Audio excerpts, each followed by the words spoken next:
I've had it for a number of years. I think it's about $1,200. You don't fly like I do. Well, there was a time I did.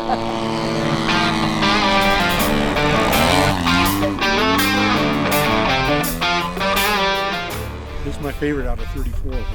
So it means a lot to me. I show them how to do it.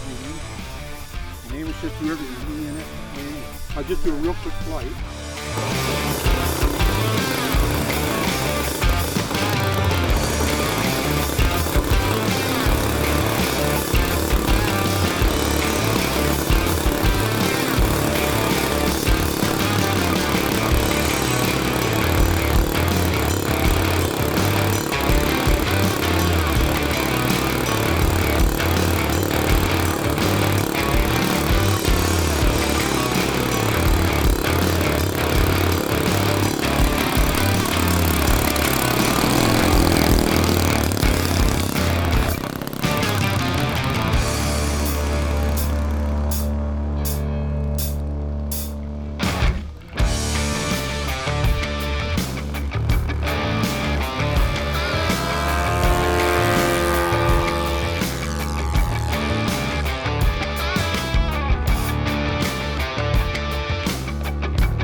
That's how you fly a Stinson.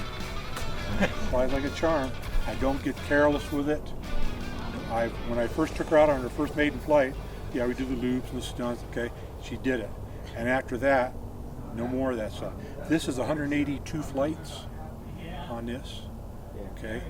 No wrecks, so did pretty good. You don't fly like I do. Well, there was a time I did, but you don't fly this like I do. Yeah, there was a time I did, and, you know, upside down the runway and lip to lip and all that other stuff. But I found out 3 things in life when you fly RC: gas engines vibrate too much, retracts don't work, and stay away from twin engines. You follow those 3 rules, okay, you'll be fine in RC. Okay, I'll probably get shot down over what the heck. Okay. That's my experience. I've been flying 25 years. So.